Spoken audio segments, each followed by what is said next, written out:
ഞാൻ ചേച്ചിയെ വിളിച്ചു. ചേച്ചി പോകേണ്ടതില്ല. ചേച്ചി ഇവിടെ ഇല്ല. ആ ചേച്ചി വീട്ടിൽ പോയേക്കുവാ. കൊച്ചാശുപത്രിയില്ല. ഇതിന് പൈസ വേണമായിരുന്നേ. പൈസയുടെ ആവശ്യത്തിന് വേണ്ടി പോയതാ. എന്നാ ലോണൊക്കെ എനിക്കറിയാം. മഴയാണ്. അമ്മായപ്പൻ ആശുപത്രിയിലാണ്. അല്ലേ? പെണ്ണുമ്പിളുടെ അനീതി റിസർച്ച് കിടക്കും. ഇതൊക്കെയല്ലേ കഴിഞ്ഞ ആഴ്ച ഞാൻ രാവിലെ 10 മണി തൊട്ട് വൈകുന്നേരം 6 മണി വരെ കിടന്നു. ഈ പ്രാവശ്യം അത് നടക്കുമല്ലോ. പൈസ ഇന്ന് വൈകിട്ട് ഞങ്ങൾ കൊണ്ട് അടയ്ക്കുന്നേ. ഈ പ്രാവശ്യം അത് നടക്കുകയല്ല. ഇന്ന് വൈകിട്ട് ഞങ്ങൾ പൈസ കൊണ്ട് അടങ്ങി വേറെയും കളക്ഷൻ എടുക്കാം.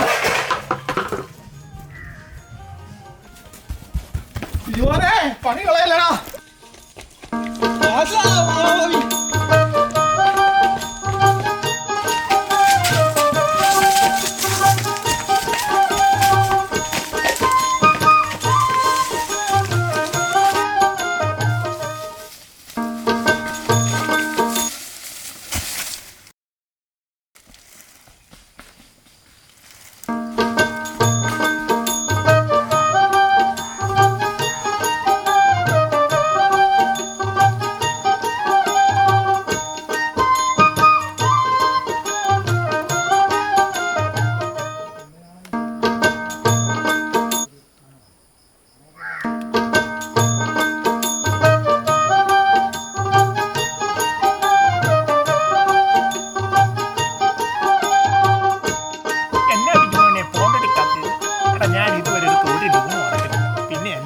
നീയും എന്റെ പുറകെ കുറേ നടക്കൂടാ.